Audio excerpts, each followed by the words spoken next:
They say the devil finds work for idle hands, and in a place like Redemption Falls, Wyoming, there were plenty of idle hands. It was a town built on dust, hope, and the sweat of honest men. But honest men get bored, and bored men get cruel. The year was 1867. The war was over, but the scars remained, etched on the land and in the hearts of the people. And in the center of town, like a beating heart of fire and steel, was the blacksmith shop. Inside, James McKenna worked the forge. He was a mountain of a man, 32 years old, with arms thick as railroad ties and a silence that clung to him like soot. He was the town's bachelor, their leftover man. A good man, a strong man, but a lonely one. And the town's cruelest sons, led by a cattle baron's whelp named Silas Brennan, decided his loneliness was a fine source of entertainment. Their plan was simple, and in its simplicity, it was pure evil. They'd heard of a mail-order bride, a Miss Catherine Walsh from Boston, who was on her way to marry a young ranch hand. A pretty little thing, they'd heard. Red hair, green eyes. The punchline? Just yesterday, the young ranch hand had jilted her, deciding to court the banker's rich daughter instead. So now there was a leftover bride, speeding toward a town where she had no groom, no home, and no hope. A leftover bride for the leftover blacksmith. It was a perfect, cruel joke. They figured James would be so desperate, he'd take the scraps from another man's table. They figured she'd be so broken, she'd have no other choice. They never imagined James McKenna would look at Catherine Walsh and see not a leftover, but a treasure. They never imagined that this cruel joke, born from boredom and malice, would ignite a fire hotter than any forge. And they certainly never imagined that Catherine Walsh wasn't just running toward a new life. She was running from a past so dangerous it would follow her across a continent, bringing a reckoning that threatened to burn Redemption Falls to the ground. The clang of James's hammer was the town's heartbeat, a steady, rhythmic clang, pause, clang that measured the passing of his solitary days. Sweat dripped from his brow, sizzling on the red-hot iron he was shaping into a horseshoe. Through the wide-open doors of his forge, he watched the life of the town unfold, a life he was a part of, but never truly in. He forged their gates, repaired their plows, shod their horses. He was essential, but he was always on the outside looking in. He was wiping his face with a greasy rag when the dust cloud appeared on the horizon. 3 riders, moving fast. He didn't need a spyglass to know who they were. The arrogant posture of the lead rider, the way he rode his expensive black stallion, could only belong to one man, Silas Brennan. And where Brennan went, his 2 cronies, Pete Wilson and Jake Murphy, were never far behind. Trouble on horseback. James felt his gut tighten. He tried to busy himself with the horseshoe, hoping they'd ride on by. Sometimes, if he just ignored them, they'd get bored and leave him alone. But today felt different. There was a smugness in the way they reined in their horses, a predatory gleam in their eyes. They dismounted in a cloud of dust and swagger, their expensive boots kicking up the dirt in front of his shop. "McKenna," Brennan called out, his voice loud enough for half the street to hear. "Got a business proposition for you." James set his hammer down slowly. He wiped his hands on his leather apron, his face a mask of neutrality. He knew this wasn't about business. It was about humiliation. "What can I do for you, Brennan?" Brennan's smile was a slash of white in his sun-browned face. "Oh, it's not what you can do for me. It's what we can do for you." He sauntered closer, circling James like a coyote. "We've noticed your situation." The word hung in the hot, still air. James knew exactly what he meant. His bachelorhood, his loneliness, a topic of gossip and pity throughout the town. "I'm not sure what situation you're referring to," James said, his voice flat and hard as the anvil behind him. Pete Wilson snickered from his horse. "Your womanless situation, blacksmith. A man your age, all alone.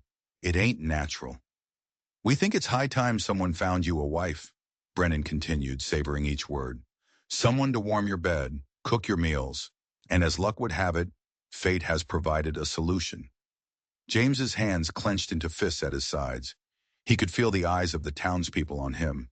Their morning errands paused to watch the show. He was being made a spectacle, a public joke. I manage just fine on my own. Oh, I'm sure you do, Brennan sneered. But what if I told you there's a woman arriving on tomorrow's stagecoach? A mail-order bride. Pretty thing. All the way from Boston. Red hair, green eyes. He paused for dramatic effect. The only problem is, her groom got cold feet.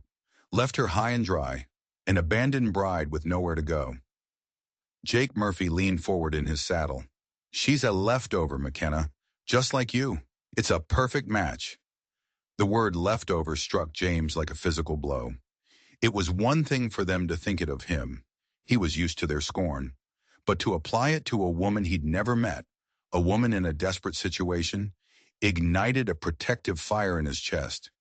He thought of her, traveling thousands of miles full of hope, only to be met with rejection and ridicule. So we put two and two together, Brennan said, his grin widening. The leftover bride for the leftover blacksmith. You'd be doing her a favor, really. Giving her a roof over her head. What do you say?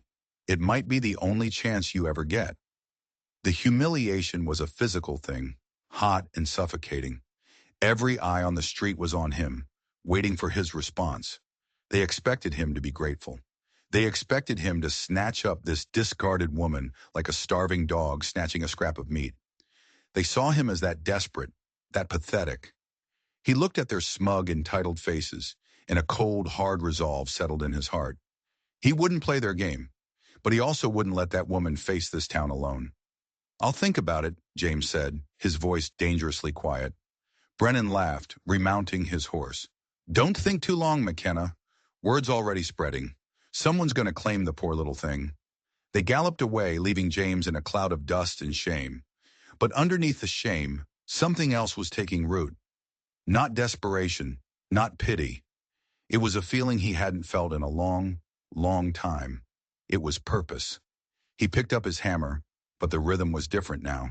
It was faster, harder. He wasn't just shaping iron anymore. He was forging a plan.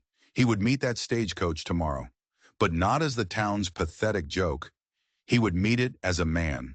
And whatever Catherine Walsh from Boston was, broken or brave, he would offer her something no one else had, a choice. The next morning, the stagecoach arrived in a thunder of hooves and a storm of dust. The entire town, it seemed, had gathered on Main Street, their faces a mixture of pity and morbid curiosity. They were there to see the punchline of Brennan's joke. They were there to watch the leftover bride get claimed by the leftover blacksmith. James stood in the crowd, his heart hammering against his ribs. He wore a clean shirt, and he'd scrubbed the soot from under his fingernails. It was a small gesture, but it felt important. The stagecoach door creaked open. A small gloved hand appeared, followed by a worn brown boot. Then Catherine Walsh stepped out into the Wyoming sun, and a collective hush fell over the crowd. She was not what they expected. Brennan had described a delicate flower, a damsel in distress. The woman who stood before them was anything but. Her auburn hair was pinned up, but rebellious curls escaped around a face that was more handsome than pretty. It was a face of sharp angles and determination. Her dress was plain and mended, but clean. But it was her eyes that silenced the crowd. They weren't green, as the rumor had claimed. They were gray, the color of a storm cloud, sharp and intelligent. And they swept over the crowd with a startling intensity. She wasn't wilting, she was assessing, sizing them up. The driver hauled her single battered trunk to the ground. Miss Catherine Walsh, from Boston, he announced. Catherine stood straight and tall, her gaze searching the faces. James saw the exact moment she understood. No eager groom rushed forward. No welcoming party stepped out to greet her. There was only a wall of staring, whispering strangers. He saw the flicker of fear in her eyes, but she stamped it down with a will of iron. Where, she asked, her voice clear and carrying a hint of an Irish accent, is Mr. Fletcher? An uncomfortable silence descended. People shuffled their feet. Finally, the town gossip, Mrs. Henderson, stepped forward. I'm afraid there's been a change of plans, dear, she said with a sickly sweet smile. Mr. Fletcher has found another arrangement, but don't you worry, we found someone else for you. Her gaze swept the crowd again, and this time, it landed on James. Their eyes locked across the dusty street. In that instant, something passed between them, a silent acknowledgement of two people who knew what it was to be on the outside. He saw her pride, a defiant shield against the world's cruelty. And she, in his steady gaze, must have seen something other than pity. This was his moment. Taking a deep breath, James stepped out of the crowd. The whispers followed him as he walked, but he didn't hear them. He only saw her. He stopped a few feet away and removed his hat. "Miss Walsh," he said, his voice rougher than he'd intended. "My name is James McKenna. I'm the blacksmith."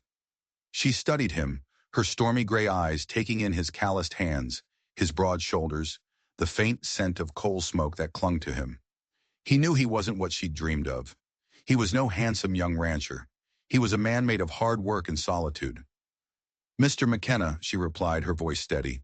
"I assume you are the new arrangement." "I am," James said, "but I'm here to offer you something else." He saw a flicker of surprise in her eyes. "I'm here to offer you a choice. You don't have to marry me. You don't have to marry anyone. If you want, I'll help you find work here, or I'll pay for your passage back east. Whatever you decide." The crowd murmured. This was not how the joke was supposed to go. The leftover blacksmith wasn't supposed to have this much dignity. Mrs. Henderson huffed. "The girl needs a husband, not charity." "The girl," James said, his voice ringing with authority as his eyes remained locked on Catherine's, "needs to make her own decision." Catherine stared at him, truly seeing him for the first time. He wasn't a punchline. He was a lifeline. He was offering her respect when everyone else was offering her pity. A small, almost imperceptible smile touched her lips. "Why would you do that, Mr. McKenna? Marry a complete stranger, or help her for nothing in return?" James thought of all the lonely nights, of the whispers and the stares. He thought of what it felt like to be judged and discarded. "Because," he said, the truth of it, raw and simple, "everyone deserves to be chosen, not just taken because there's nothing else left." The words landed in the dusty street with the weight of an anvil. Catherine's carefully constructed composure seemed to soften. She looked from James's earnest face to the jeering crowd, and then back to James. He was offering her a shield, a partnership. "I will accept your offer to talk, Mr. McKenna," she said, her voice firm. "Away from all this," she gestured to the crowd. James nodded, a wave of relief washing over him. He picked up her heavy trunk as if it weighed nothing. As he led her toward the boarding house, away from the prying eyes, he felt a strange sense of victory. The town had set the stage for a comedy, but James McKenna had just rewritten the first act. He had no idea what the second act would bring, but he knew one thing. The story of the leftover bride and the leftover blacksmith was about to become something no one in Redemption Falls could have ever predicted. And the real reason Catherine Walsh had fled Boston was a secret darker than any of them could imagine. The parlor of Mrs. Henderson's boarding house was thick with the scent of lavender and judgment. Catherine sat in a stiff-backed chair, her hands folded in her lap, a porcelain doll of perfect composure. But James saw the tension in her shoulders, the way her knuckles were white where she gripped her small handbag. He had a feeling this woman's composure was a fortress she had built brick by painful brick. "Tell me about yourself, Miss Walsh," James said gently, after they'd sat in silence for a few moments. Not the woman who answered an ad. The real woman. Her gray eyes met his, and for a moment the fortress walls seemed to thin. "The real woman, Mr. McKenna, is not a very good story." "Try me," he said. She took a slow, deliberate breath. "I was born in Boston. My parents were Irish immigrants. My mother died when I was 12, and I raised my 3 younger brothers. I can read Shakespeare, but I can also stitch a wound and birth a calf.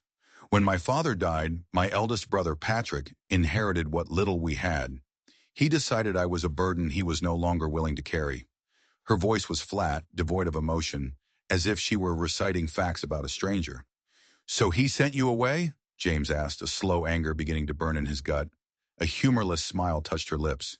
"He did more than that. Patrick has a weakness for cards, and the men he owes money to are not the patient sort. He saw marrying me off to a stranger in the West as a solution. My dowry would pay his debts, and I would be out of his hair." It was a cold, cruel story, but James sensed there was more to it. A piece of the puzzle was missing. The level of fear he'd seen in her eyes on Main Street. It wasn't just about being jilted. It was deeper. "This man your brother owes money to," James said, treading carefully. "Is he the reason you ran so far?" Catherine's gaze dropped to her hands. The fortress walls went back up, thicker than before. "His name is Seamus Murphy. He's a powerful man on the Boston docks. He is not someone you disappoint." Patrick's debt was significant. She looked up and her eyes were haunted. When Patrick couldn't pay, Mr. Murphy offered an alternative. He said I could work off the debt in one of his saloons. The unspoken meaning hung in the air, ugly and suffocating. James felt his hands clench into fists. This wasn't about a dowry. It was about selling her. It was slavery, plain and simple. "I ran that night," she whispered. "I took what little money I had and my mother's jewelry and bought a ticket for the first stagecoach heading west.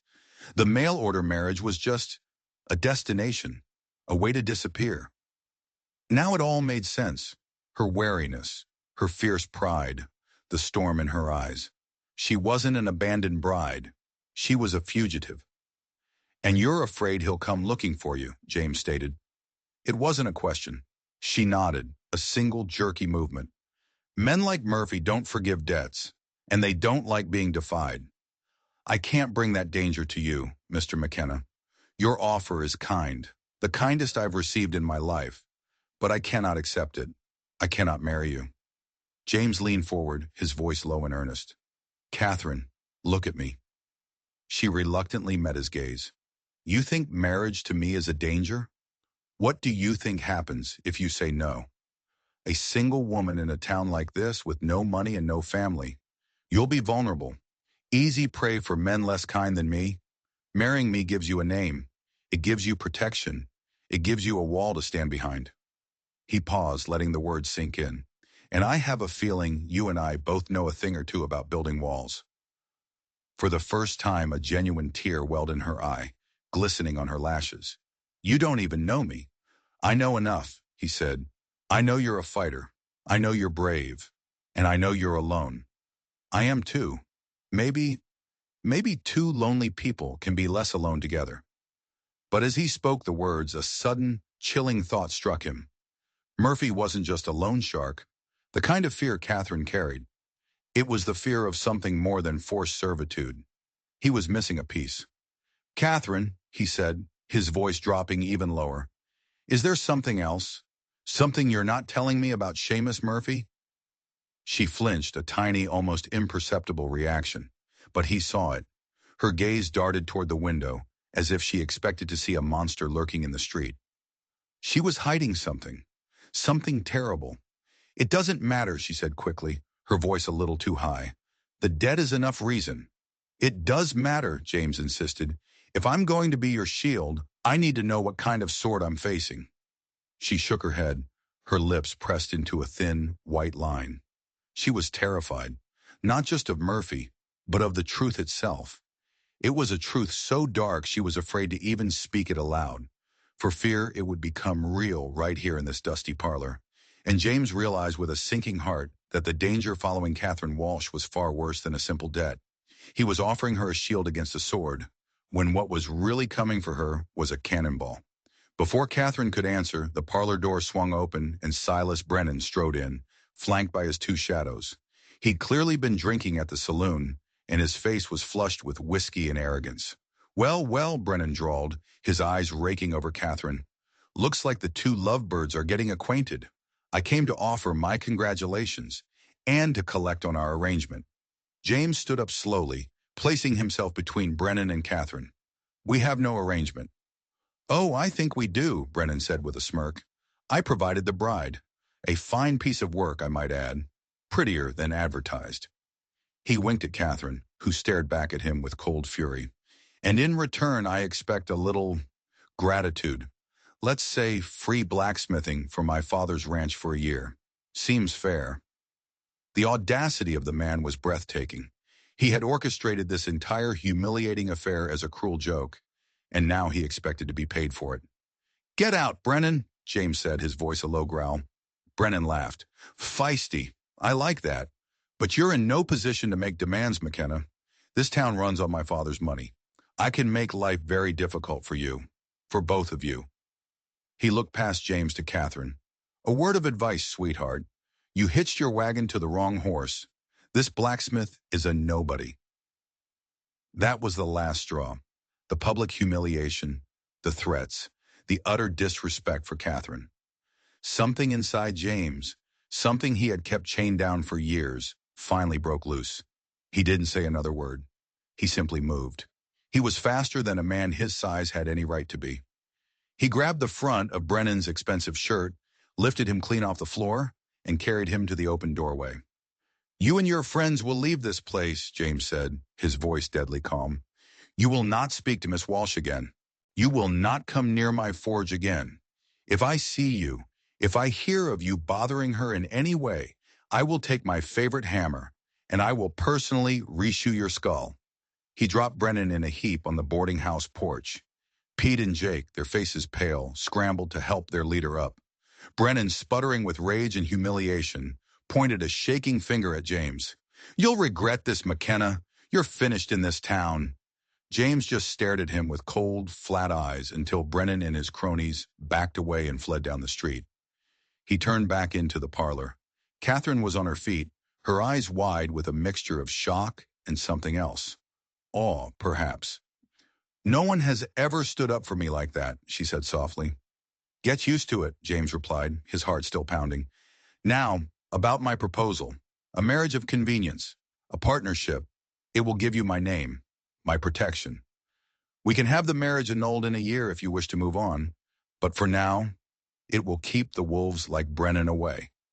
And the wolves like Murphy, he thought. She looked at him, her gray eyes searching his face. He had shown her his strength.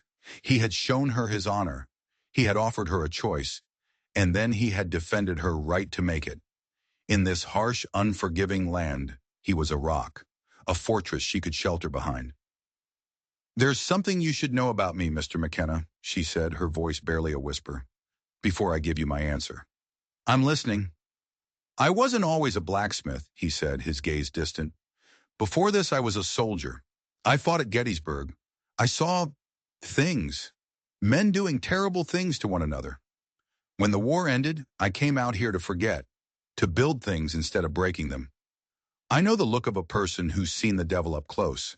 Catherine, I see it in your eyes. He had just revealed a piece of his own broken soul, creating a bridge between them. He understood her in a way no one else could. The debt, she began, her voice trembling. It wasn't Patrick's gambling debt. Not really, that was just the excuse. She took a shuddering breath, and the terrible secret she had been holding back finally came pouring out. I saw Seamus Murphy kill a man, a dock worker who tried to form a union. He and his men beat him to death in an alley. I was hiding in a doorway. I saw everything. Murphy saw me see it. The debt, the saloon work.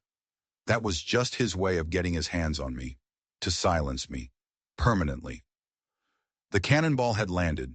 It wasn't debt collection. It was a manhunt, a hunt for the only witness to a murder. And James had just painted a target on both of their backs by standing up to Brennan. Murphy's reach was long. If he had men in his debt, he would have eyes and ears everywhere. It was only a matter of time before word got back to Boston that Catherine Walsh was in Redemption Falls, under the protection of a blacksmith who had a backbone of steel. So you see, she whispered, tears finally tracing paths down her cheeks. Marrying you doesn't just put you in danger, it puts you in a grave. James looked at this woman, this incredible, brave woman who had crossed a continent with a killer on her trail. He looked at her, and he didn't feel fear. He felt a fierce, terrifying clarity. The town saw him as a leftover. Brennan saw him as a nobody. Murphy would see him as an obstacle. They were all wrong. He was a blacksmith, yes, but he was also a soldier who had walked through hell and come out the other side. And he would be damned if he let the devil drag this woman back down with him. He reached out and took her hand. Her fingers were cold as ice. Then we'll have to make sure he can't find us, he said. But her next words sent a chill down his spine that had nothing to do with fear. It's too late, she whispered, her eyes fixed on the street outside the window. He's already here. James followed her gaze. 3 men on horseback had just ridden into town. They were different from the local cowboys. They wore dark city clothes, and they rode with a grim purpose. The man in the lead was tall and broad-shouldered, with cold blue eyes that seemed to survey the town as if he were buying it. He looked exactly like the kind of man who would crush another man's skull in an alley. Seamus Murphy had come to Redemption Falls, and he had brought hell with him. The storm that had been brewing in Catherine's eyes had finally broken over the town. Seamus Murphy didn't bother with the boarding house. He and his 2 thugs went straight to the saloon, their presence sucking the air out of the room like a vacuum. James and Catherine watched from the window as townspeople scurried out of their way. Fear was a language everyone understood, and Murphy spoke it fluently. "He's establishing his territory," James said, his mind racing. "He wants everyone to know who's in charge before he even makes his move." "We have to run," Catherine said, her voice tight with panic. "Now. We can get horses. Ride for the mountains." "No," James said firmly, his hand closing over hers. "There's no running from a man like him. He'd hunt us to the ends of the earth. We have to make our stand here." He looked around the small parlor. It felt like a trap. "We need a plan, and we need it now." He grabbed a piece of paper and a pen from Mrs. Henderson's writing desk. "This isn't ideal," he said, writing quickly, "but it's the best we've got. It's a marriage contract. By territorial law, it's binding. If we sign it, with a witness, you are legally my wife. He can't force a married woman to leave her husband." Mrs. Henderson, who had been hovering in the doorway, with a terrified expression, stepped forward. "I'll witness it," she said, her voice trembling but resolute. The woman who had been the town's chief gossip had just become their first ally. They signed the paper just as heavy, booted footsteps pounded up the porch steps. The front door of the boarding house burst open. Seamus Murphy stood there, framed in the doorway, a predator who had finally cornered his prey. His cold blue eyes landed on Catherine, and a slow, cruel smile spread across his face. "Hello, Catherine," he said, his Irish accent a venomous caress. "You've led me on quite a chase, but the game is over. Time to come home." James stepped in front of Catherine, a human shield of muscle and iron. "This is her home now," he said, his voice the low rumble of an avalanche. "And her name is Mrs. McKenna." Murphy's eyes narrowed, shifting his attention to James for the first time. He sized him up, from his worn boots to his powerful shoulders. "McKenna!" he scoffed. "And who might you be? Her stable boy?" "I'm her husband," James said, holding up the freshly signed contract.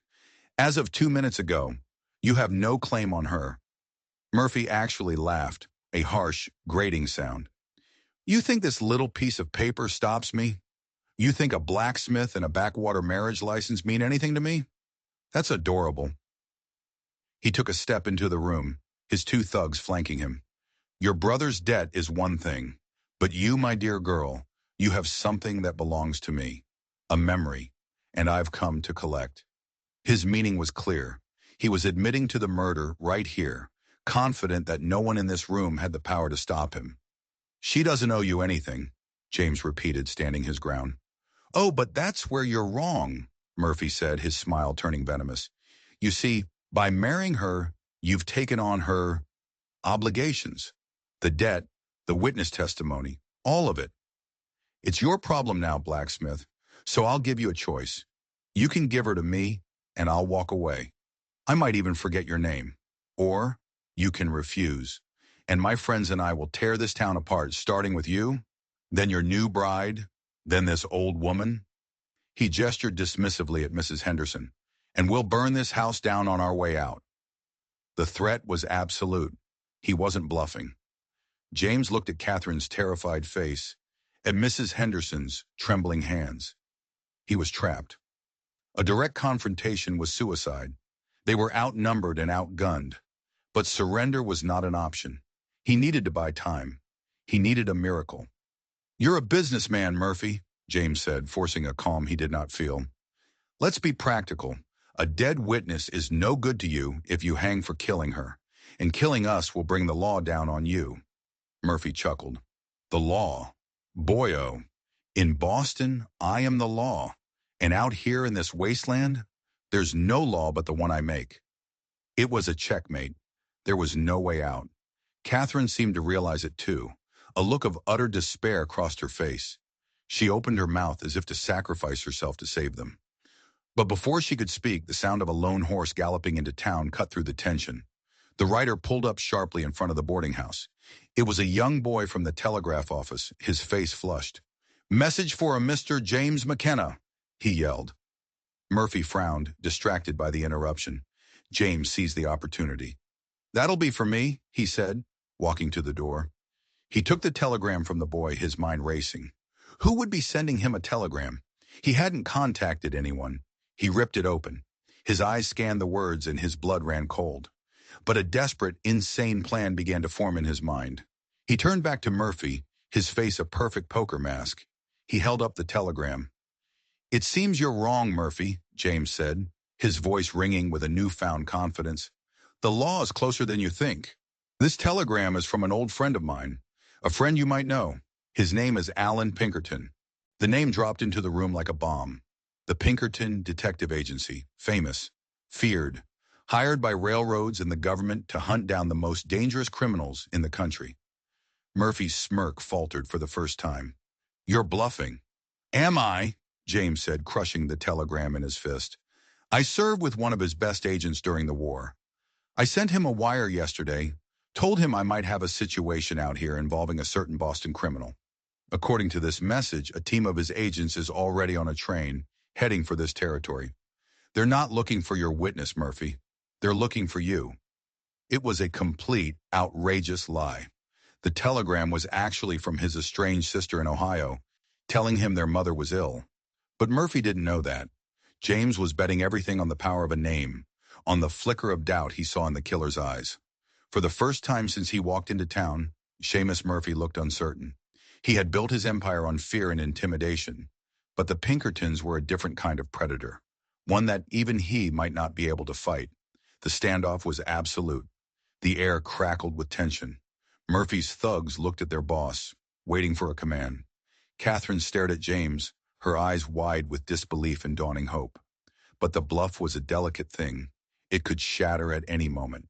And just when James thought it might hold, the saloon doors down the street burst open, and Silas Brennan staggered out, drunk and furious, with a shotgun in his hands. He'd seen Murphy's arrival, and in his drunken mind, he'd decided the enemy of his enemy was his friend. "Murphy!" Brennan bellowed, stumbling into the street. "That blacksmith giving you trouble? I'll help you take care of him." The bluff shattered.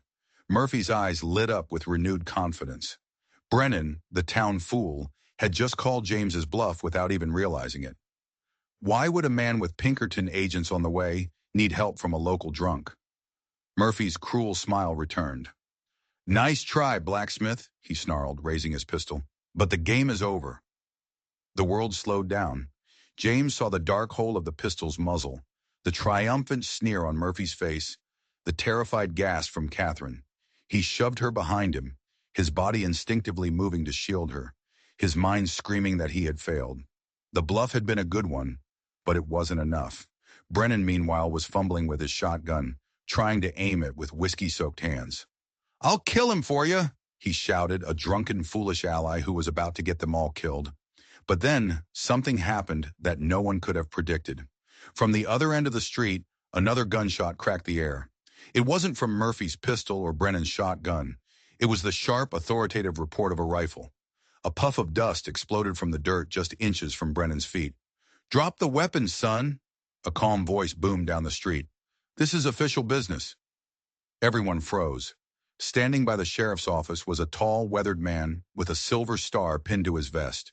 He held a rifle leveled at Brennan, his eyes like chips of ice. Behind him, 3 deputies were dismounting, their own weapons drawn. It was the territorial marshal, a man named Thompson. Murphy swore under his breath, his eyes darting between the marshal and James. "What is this?" he hissed. James was as stunned as anyone, but he recovered faster. He had no idea why the marshal was here, but he knew a miracle when he saw one. He decided to double down. "I told you, Murphy," James said, his voice steady, despite the adrenaline coursing through him. "I told you I sent for help. You just didn't believe me."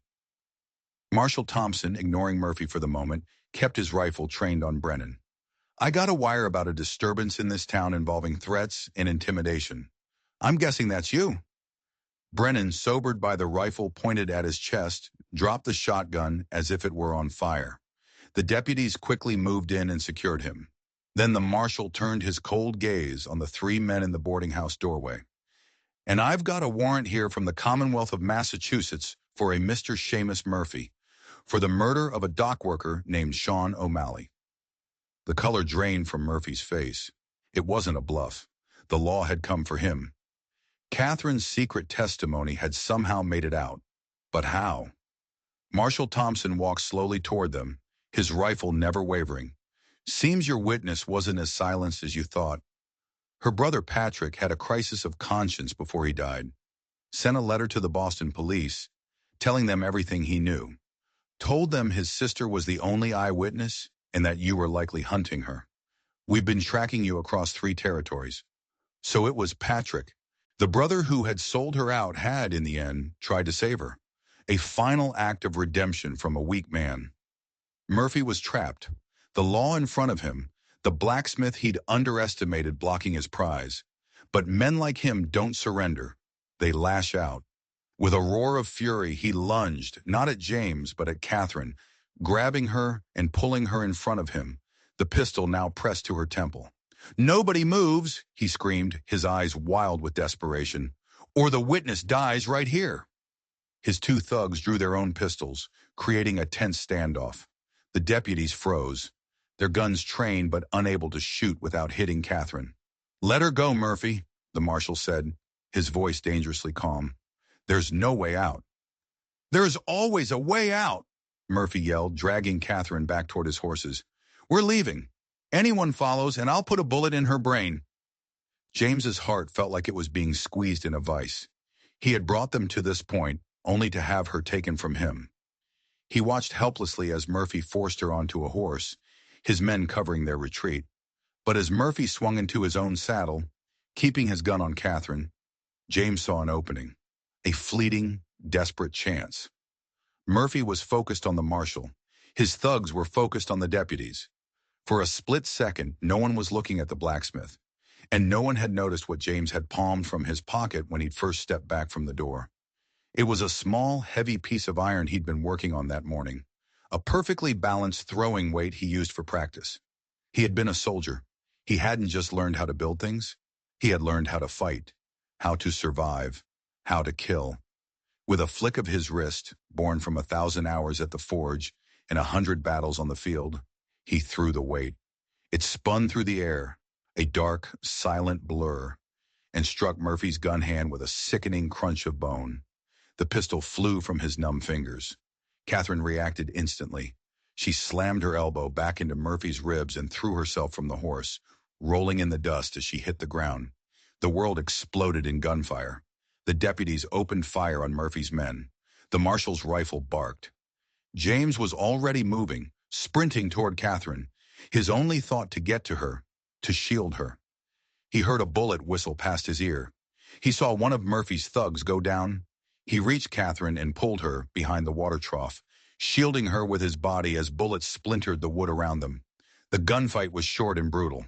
When the smoke cleared, Murphy's 2 men were dead in the street, and Seamus Murphy himself was on his knees, clutching his shattered hand, his face a mask of agony and disbelief. Marshal Thompson stood over him, the smoking barrel of his rifle pointed at Murphy's head. The game, the marshal said coldly, is over.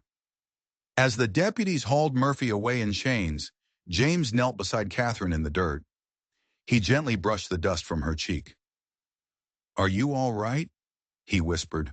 She looked up at him, her gray eyes filled with tears, shock, and an overwhelming gratitude. You saved my life, she said. We saved each other, he corrected. He helped her to her feet. They were covered in dust. Their clothes were torn, but they were alive, and they were together. The townspeople began to emerge from their hiding places, their faces a mixture of fear and awe. They had just witnessed their quiet, leftover blacksmith transform into a warrior. Silas Brennan, now in the custody of a deputy, stared at James with a newfound respect that bordered on terror. The joke was well and truly over. James put his arm around Catherine, holding her close. The danger was gone. The monster was in chains. But as he looked at her, at the incredible woman who had turned his world upside down, he realized a new, far more terrifying feeling was taking hold of his heart. Their marriage had started as a contract, a convenience, a shield. But somewhere in the midst of the chaos and the fear, it had become something real. He was falling in love with his wife, and that was a danger he had no idea how to fight. In the weeks that followed, Redemption Falls began to live up to its name. The town, shamed by its cruelty and awed by the courage they had witnessed, sought its own form of redemption. Silas Brennan, facing charges of public endangerment, was sent by his father to work on a remote cattle drive for a year, a punishment designed to teach him humility. The townspeople, led by a contrite Mrs. Henderson, embraced Catherine. They saw her not as a leftover bride, but as a heroine. The marriage of convenience, born in desperation, slowly, quietly, blossomed into a marriage of the heart. James and Catherine discovered each other in the small moments. In the shared silence of an evening on the porch, in the way she laughed at his clumsy attempts at gardening, in the way his presence was a steady, comforting warmth in her life. The walls they had both built around their hearts began to come down, brick by brick. He courted her properly, bringing her wildflowers he picked on his way home from the forge. She learned the rhythms of his hammer, a language of iron and fire that told her his moods better than words ever could. They talked for hours, sharing the stories of their past, healing the old wounds with the balm of understanding. He learned of her life in Boston, the struggles and the small joys.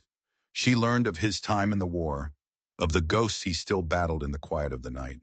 Their little house above the forge, once a bachelor's lonely space, became a home filled with the scent of baking bread and the sound of soft laughter. For the first time in their lives, they were not alone. They were a team, a partnership, a family. One crisp October morning, Catherine was helping Mrs. Patterson, the doctor's wife, sort through medical supplies when a young boy came bursting into the clinic, breathless and panicked. "It's Mary Wilson," he gasped. "The baby's coming, and it's turned wrong. Doc Patterson needs help." Catherine's blood ran cold. Before fleeing Boston, she had learned the art of midwifery from her mother. She had delivered 17 babies in the tenements. But the last one had been a tragedy. Both mother and child had been lost, a failure that had haunted her ever since. She had sworn she would never do it again. But now Mary Wilson, a sweet girl of 19, was in danger. I can't," she stammered. "Catherine," Mrs. Patterson said gently, "you're the only one who knows what to do. The doctor's a good man, but he knows books and bones. You know birthing.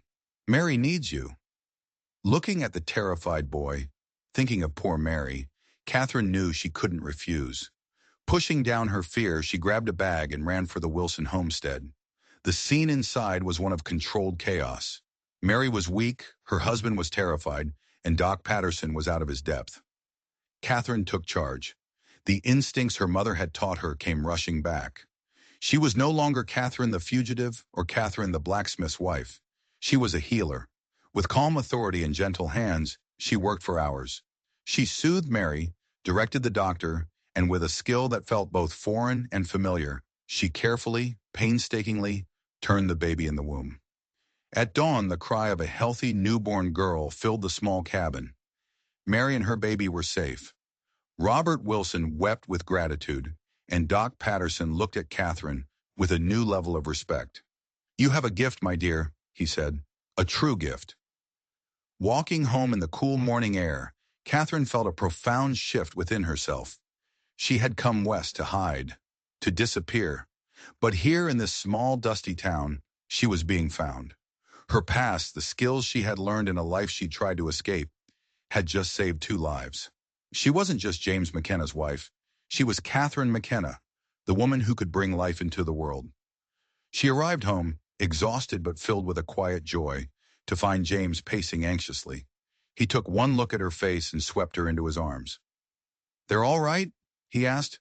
A healthy baby girl, she said, leaning into his strength. He held her at arm's length, his eyes searching her face. I'm proud of you, he said, his voice thick with emotion.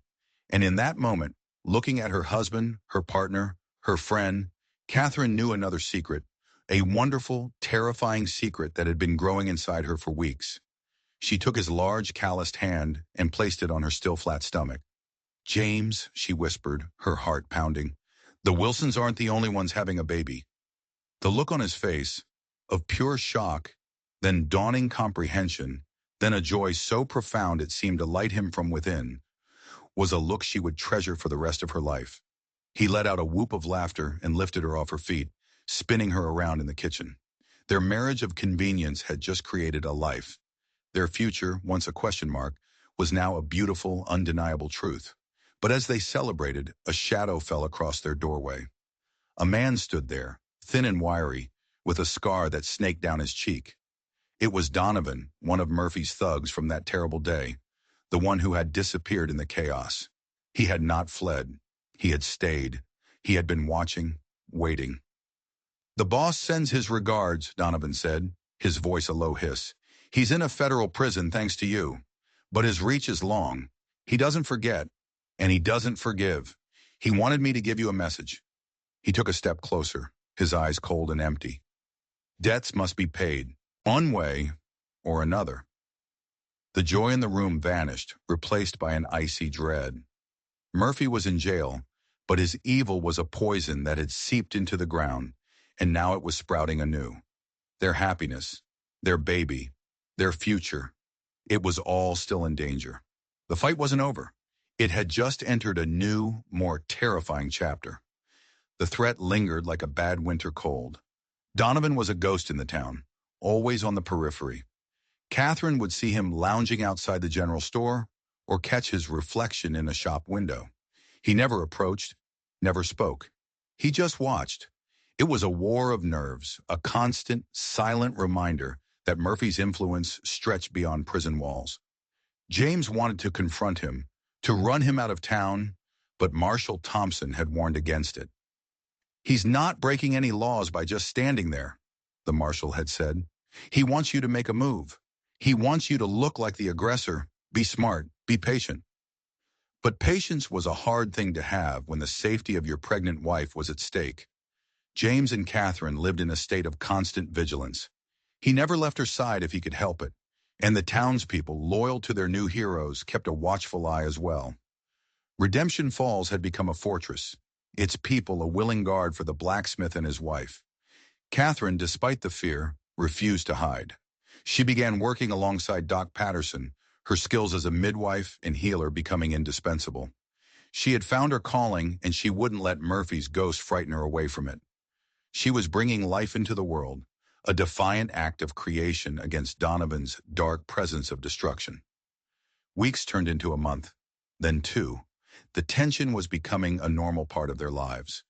Then one afternoon, Catherine was returning from the Peterson Ranch, where she had just delivered a healthy set of twins. She was riding alone on the quiet dirt road, humming to herself, her mind on James and the cradle he was carving for their baby. That was when Donovan made his move. He stepped out from a thicket of trees, a pistol in his hand. Another man, a brutish-looking stranger, blocked the road behind her. She was trapped. Afternoon, Mrs. McKenna, Donovan said with a chilling smile. The boss is getting impatient. He's found a way to get what he wants, even from inside a cell. He has friends, judges, politicians, men who owe him. He's arranged for a new trial. All he needs is for the star witness to change her story or disappear. He grabbed the reins of her horse. You're coming with me. We're going for a little trip, a trip to the old silver mine. We're going to have a conversation about your testimony. Catherine's heart hammered in her chest, but her mind was clear. She thought of James. She thought of their baby. She would not be a victim. As Donovan pulled her from the horse, she allowed her medical bag to fall to the ground, its contents spilling into the dust. It seemed like an accident, a clumsy move born of fear, but it was a signal, a clue.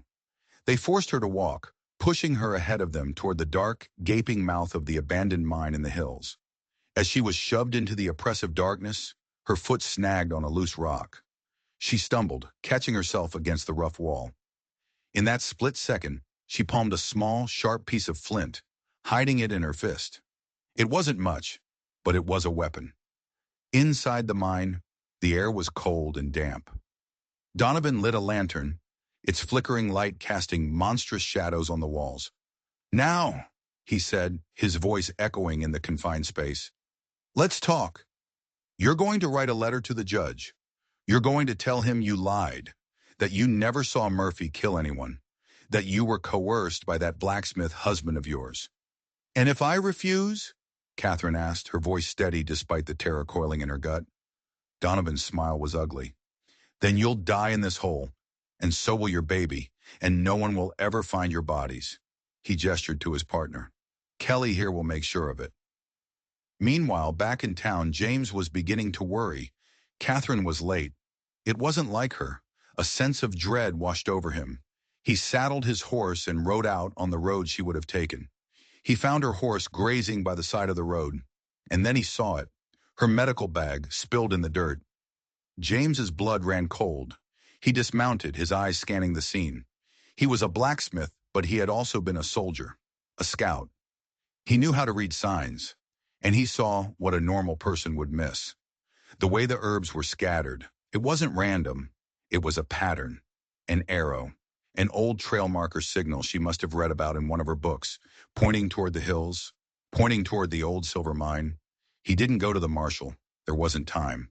He rode back to his forge, his mind a cold, calculating machine. He was no longer James McKenna, the quiet blacksmith. He was Sergeant McKenna, the man who had survived Gettysburg. He would not be fighting with rifles and posse. He would be fighting his way.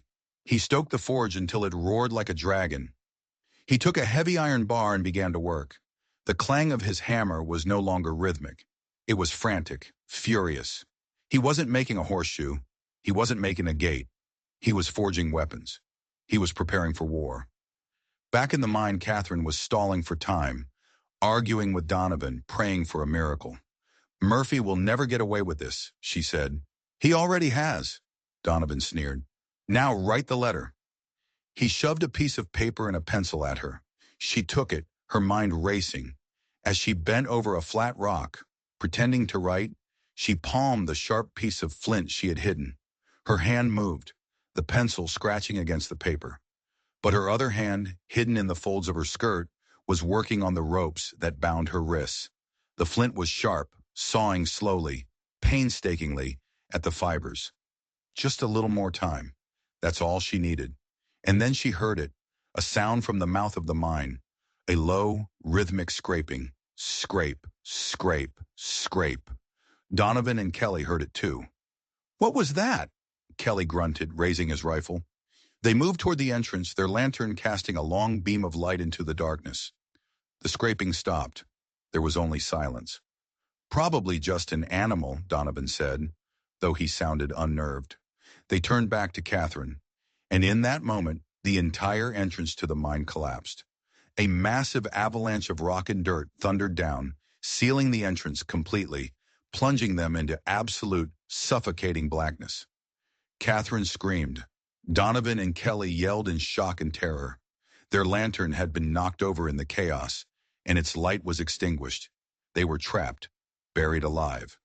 But then, from the other side of the rockfall, a voice called out, a voice that was both terrifying and beautiful to Catherine. It was James. "Donovan!" he yelled, his voice muffled by tons of rock. "You wanted a conversation with my wife? Well, now you're going to have one with me." James stood outside the collapsed mine, breathing heavily. He had used his knowledge of the mine's unstable structure, along with a few strategically placed tools from his forge, to trigger the cave-in. He had trapped them, but in doing so, he had also trapped Catherine. Now he had to get her out, and he had to do it before Donovan realized that their only way out was through him. The final battle for Redemption Falls had begun, and it would be fought in the dark, deep within the belly of the earth. Panic erupted in the pitch-black cavern. Donovan and Kelly were yelling, their voices echoing in the claustrophobic space. Catherine, however, felt a strange calm. James was here. He had a plan. Her job was to survive until he could get to her. The fall had extinguished their only lantern, and the darkness was absolute, a thick, palpable thing that swallowed all light and hope.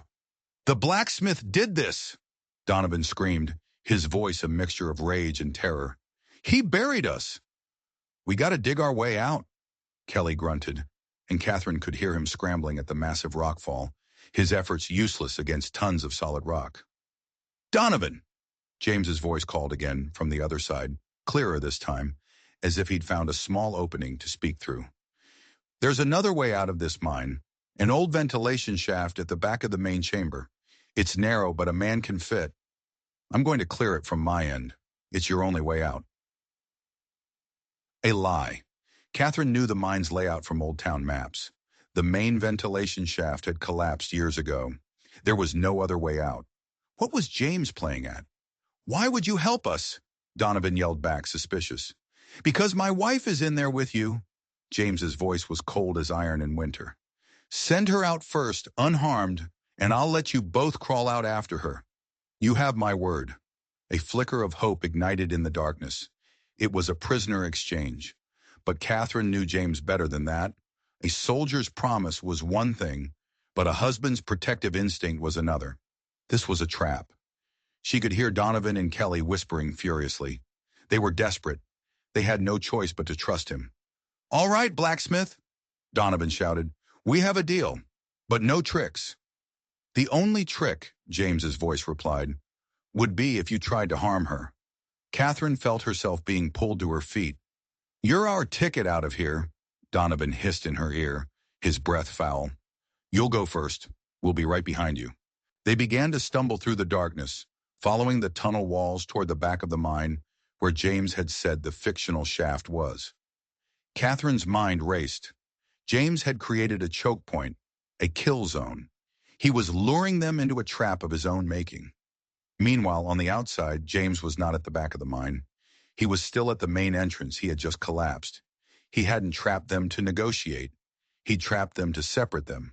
Working with frantic speed, he began to move rocks, not to clear a path, but to create a small hole, just big enough for one person to crawl through. He knew Catherine was smart. He knew she would understand. Back in the darkness, they reached the end of the main chamber.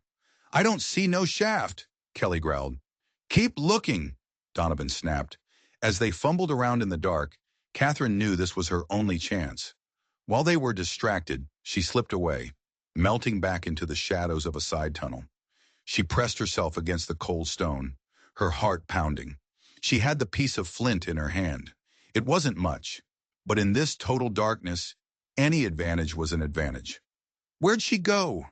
Donovan's panicked voice echoed through the chamber. "The witch is gone!" They started moving through the tunnels, their footsteps echoing. It was a deadly game of cat and mouse in the dark. Catherine held her breath, listening. She could hear them splitting up, trying to corner her. One set of footsteps was coming her way. She waited until the last possible second. As a shape loomed out of the darkness, she lunged, slashing with the sharp flint. Kelly cried out in pain as the stone cut his cheek. He stumbled back, disoriented. Catherine didn't hesitate. She scrambled past him, deeper into the labyrinth of tunnels, praying she was going the right way. She was relying on instinct, on the faint memory of the maps she'd studied. She was heading back toward the main entrance, back toward James. She heard a noise ahead, a soft scraping. It was James clearing the hole. Hope surged through her. She was almost there. She scrambled over a pile of loose rock and saw it, a tiny pinprick of light. "James. James!" she whispered as loudly as she dared. "Catherine!" His voice came back, filled with relief. "Hurry! I'm almost through!" But behind her she heard Donovan's enraged roar. "There you are!" He had found her. He was between her and the exit. She was trapped again. But James had anticipated this. "Catherine, get down!" he yelled. A long, thin iron rod, glowing cherry red at the tip, suddenly shot through the hole in the rockfall. James had brought a piece of his forge with him. He had heated the rod in a portable bellows, turning it into a spear of pure fire. Donovan, blinded by the sudden light, staggered back with a yell, shielding his eyes. The glowing tip of the rod was like a miniature sun in the oppressive darkness. "It's over, Donovan." James's voice commanded from the other side. Let her go. Donovan was momentarily stunned, but his desperation made him reckless. Not until I get what I came for, he screamed and lunged for Catherine in the dark. But Catherine was ready. As he grabbed for her, she dropped low and swung a heavy rock she had picked up, catching him hard in the knee. He howled and buckled. At the same moment, James thrust the glowing rod deeper into the mine. It didn't hit Donovan, but its intense heat forced him back, cornering him in a side tunnel. The opening James had made was clear. Now, Catherine, climb! She scrambled through the small hole, rocks scraping her skin, and fell into the arms of her husband. He held her tight for a second before pushing her behind him. Get to the horse. Go, he commanded. He turned back to the mine. Kelly was now stumbling toward the opening, having heard the commotion. James picked up his hammer, which he'd laid on the ground. He was no longer a soldier or a strategist. He was a blacksmith, standing at the door of his forge, ready to defend his home. Kelly emerged from the hole, his face bloody from Catherine's attack. He saw James standing there, silhouetted against the sky, hammer in hand, and his eyes went wide with terror. He tried to scramble back, but it was too late. James swung the hammer. It was a single powerful, percussive blow. The sound echoed off the hills. It was the sound of justice. It was the sound of a husband protecting his family. Donovan was still trapped inside, cornered by the heat of the rod. It's your turn, Donovan, James yelled into the mine. You can stay in there and rot, or you can face me. A moment of silence, then a desperate sob. I surrender, Donovan's voice cried out from the darkness. Don't kill me. James pulled the rod back out and waited. A few minutes later, Donovan crawled out of the hole, his hands raised, his face a mask of defeat. He had been broken, not by a gun or a knife, but by a blacksmith's fire and a husband's fury. A year later, the sun shone down on a town reborn. The clang of James McKenna's hammer was still the town's heartbeat, but it was a different rhythm now. It was the steady, joyful rhythm of a happy man. Little Jamie McKenna, with his father's strong build and his mother's stormy gray eyes, played in the dirt outside the forge, his laughter mixing with the music of the anvil. Catherine McKenna was no longer just the blacksmith's wife. She was the town's healer, its midwife, its heart. She had faced down her demons and had found not just a home, but a purpose. The darkness of her past had been burned away by the fire of the forge and the strength of a good man's love. Seamus Murphy would spend the rest of his life in a federal prison, his empire crumbled to dust, his name a forgotten whisper. His threats had been empty, his power an illusion. Love, it turned out, was a stronger force than fear. Honor was a shield that even the sharpest sword could not pierce. The town of Redemption Falls had lived up to its name. It had redeemed two lonely souls, and in doing so, had redeemed itself. The cruel joke that had started it all had become a beautiful blessing. A story of how two people, discarded by the world as leftovers, had found in each other everything they had ever been missing. If you enjoyed this story of survival, love, and the unshakable strength of the human spirit, be sure to hammer that subscribe button and ring the bell for more tales of justice from the wild frontier. And let us know in the comments, what's the bravest thing you've ever done for someone you love? Until next time, stay safe and always choose to be the hero of your own story.